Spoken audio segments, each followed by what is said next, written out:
Nah, ini salahnya. Transformer masih baru. Saya belum sempat cari resensinya. Transporter sudah tahu itu film kejam sekali.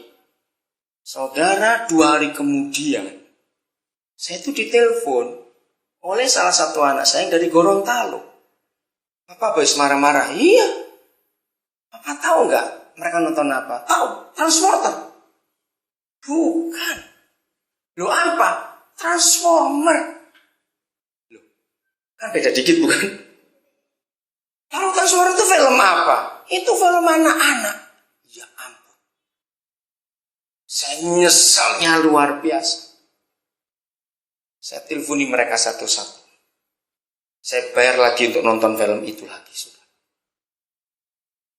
Saya minta maaf kepada cucu saya, maafkan Opa. Opa salah. Kenapa Opa nggak dengar baik-baik? Rugi buat saya, tapi saya harus korban.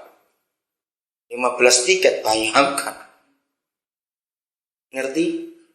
Kita bisa salah orang tua. Jangan sombong.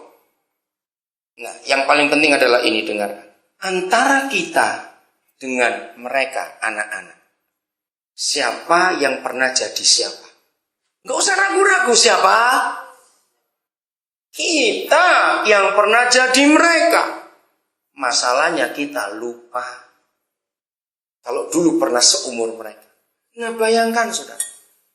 Kata-kata ini betapa salahnya ketika seorang ayah marah pada anaknya.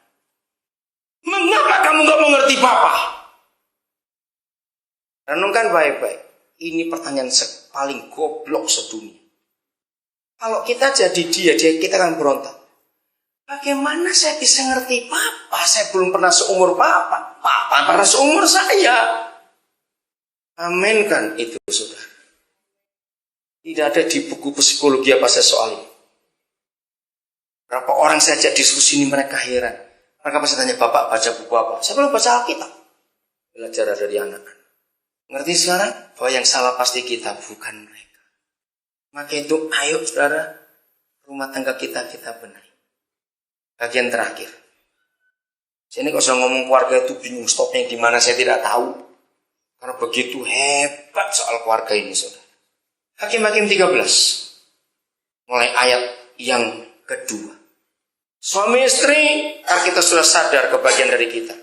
Jadi Tuhan Yesus di dalam asuhan papa mamanya sampai umur 30 tahun. Apa arti kata di bawah asuhan mereka? Artinya belajar, betul? Belajar hidup, mengenal kehidupan semuanya. Sampai umur 30 sudah, nggak main-main. Nah, di dalam psikologi itu menyetujui seorang manusia dikatakan mature atau dewasa itu setelah umur 30, betul kan? Kenapa orang berkata after 30 atau before 30? Selalu kata itu. 30 itu patokan. Bukan berarti sebelum 30 itu saya belum, bukan. Tapi yang manusia dewasa itu umur 30. Jadi Yesus sampai umur 30 dari tinggal di rumah papa mama. Mature, dia sudah matang betul. Oke, Hakim-Hakim 13. Keluarga siapa di situ? Ya, keluarga siapa? Manoah. Anaknya Simpson namanya. Nah, hari itu istri Manoah mendapat pernyataan Tuhan lewat malaikat yang datang. Ya, itu ayat 2, terus ayat 3. Betul? Malaikat Yahweh menampakkan diri kepada perempuan itu dan berfirman begini-begini. Setelah si istri mendapat pernyataan itu, ia bagaimana? Saya tanya, baca saudara, ini penting belajar. Iya, bagaimana perempuan itu? Baca. Datang kepada suaminya. Jadi dia memberitahu suaminya. Ayat 8. Setelah diberitahu, ayat 8. Lalu Manoah, si suami, memohon kepada Yahweh, katanya, ya Yahweh berilah kiranya abdi Tuhan yang kau utus itu datang pula kepada kami dan mengajar kami apa yang harus kami perbuat kepada anak yang akan lahir itu. Gereja, perhatikan. Setelah menikah, kita tidak boleh berkata saya, dan saya. Awas. Setelah menikah, untuk apa saja kata kami ini mutlak kita sebut. Berarti siapa kalau kita berkata kami? Suami istri. Lihat keluarga ini keluarga harmonis, saudara. Kami, dan kami berdua. Apabila keluarga Ishak seperti keluarga Manoah, maka keturunan Esau enggak perang dengan Yakub sampai hari ini. Loh, apa hubungannya? Nanti pulang baca Kejadian 25. Di Kejadian 25 ada kisah ketika Ribka hamil, masih ingat? Dia mengalami penderitaan. Zaman itu belum ada USG, saudara. Jadi Ribka nggak tahu ini anak kenapa ini. Dia berdoa. Yahweh menjawab, anakmu itu kembar.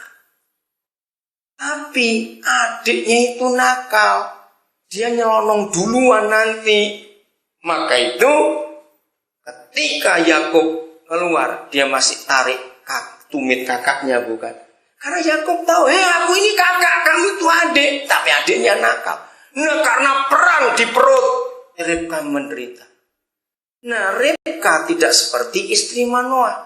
Ada pernyataan Tuhan disampaikan, Ribka diam.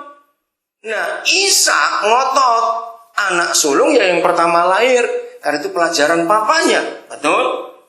Nah, terjadilah anak papa dan anak mama di keluarga anak perjanjian ini. Ribka kalau butuh apa-apa sama suaminya, suruh Yakub ngomong papa Musa. Kalau Ishak butuh apa-apa ke mamanya, cari Esau, ngomong mama Musa. Kasihan keluarga itu. Begitu pula kalau Isa istri Manoah terjadi kepada Hawa, dunia nggak rusak begini. Coba bayangkan ketika Hawa diajak ngomong si setan, ini. Tunggu ya Tan, tak panggil suamiku. Kira-kira lain nggak ceritanya? Kalau setannya didatangi suami, pasti ngeloyor pergi itu setan.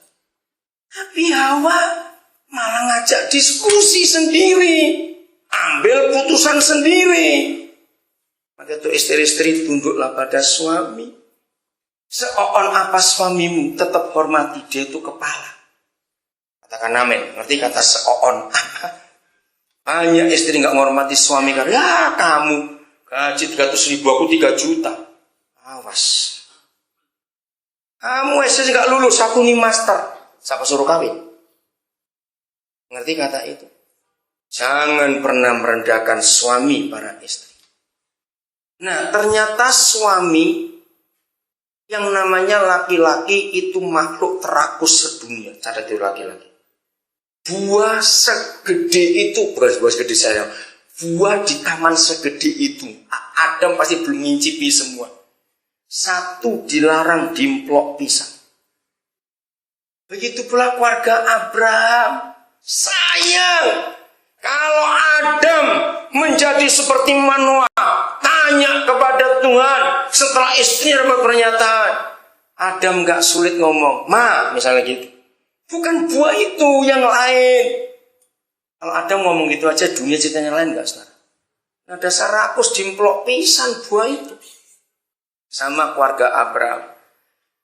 Ketika Sarah tahu sudah gak mungkin punya anak, karena sudah menopause bertahun-tahun, dia usul, ada babu nganggur itu. Kalau Abraham ngomong, yang misalnya gitu, lewat rahimmu anak itu yang ditinggal, bukan lewat rahim orang lain. Nah, dasar laki-laki, babu pun dimplok pisan oleh Abraham. Apa kesimpulannya? Laki-laki itu geragas, catat itu. Laki-laki itu rakus. Ayo kita bertobat. Ngerti? Alkitab ini hebat, katakan amin. Ada aturan yang begitu jelimet yang orang gak pernah mikir, tapi Tuhan firmankan kepada kita. Siapa yang berdoa? Lihat ayat 8. Siapa berdoa? Manoah. Ayat 9. Maka Tuhan teruskan mendengarkan doa Manoah. Jelas bukan? Tapi siapa yang dijawab? Malaikat itu datang pula kepada, lah kok aneh? Yang doa suami dijawab suami, yang dijawab juga suami, tapi larinya kepada istri. Ketika ia duduk di padang dan ketika Manoah suami tidak ada bersama-sama dengan dia.